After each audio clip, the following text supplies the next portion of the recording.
So things boil down to money. At the bottom line, when it comes dealing with minimum support prices. Okay, so let me get Jaijit Bhattacharya into this. Jaijit, now the question then is, how do we ever calculate? It is rather ephemeral. Is it a best guess that how do we calculate the economic cost? Because we are looking at the economic cost of MSP and you need maybe 1 lakh of crores, 2 lakh crores. How do we calculate the economic cost of a couple of months of Delhi lockdown? We have seen the estimates being put in, and CIT had put in an estimate of 16,000 crores. Let me just take the things up from grounds up. Somebody who is paying an EMI for a rented car, which he or she is running on the street and is running it as an aggregated cab driver, needs to earn at least 1,500 rupees a day to be able to pay back for the fuel, to be able to pay back for the EMI, and to be able to take back at least 600-700 rupees a day in order to run their household.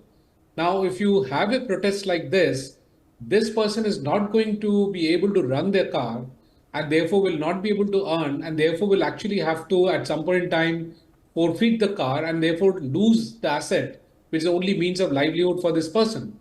Because if for 2-3 months, 4 months, this person is not able to drive the car or the truck or the van or the three-wheeler, whatever that be, then you're taking away the entire livelihood of this person. Now, how do we calculate this as a loss? It is not just a loss of 700 rupees a day. It's a complete damage to the livelihood of this person and the destruction of the asset that this person is having, because the interest cost of debt comes in and this person is not able to drive the vehicle. What about the person who is supposed to come in and work in households? Because of the protest, this person is not able to come. The household is not willing to pay for no services delivered after some time, and this person is pushed into destitution.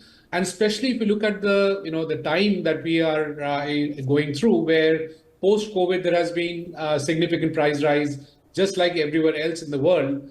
And even though we have been able to manage inflation, the common people are still struggling. Under that context and in that background, if there are protests happening which stops them from just going around and having their livelihood, the damage is enormous. It's not just the 200 rupees, 300 rupees loss. And therefore, the long-term economic impact becomes very, very significant. Now look at the trader supply chain. Why will they now depend on supply chain that goes through Delhi if every 1 to 2 years there are massive protests happening? The last time there was protests, there was only on the western border of Delhi, there were 40,000 farmers protesting. Now, if with that kind of a siege being put on Delhi, it will be natural that people will bypass Delhi, which means that they will go through convoluted routes, which means the cost of transportation will go up to the rest of the country, which means there will be further inflation happening.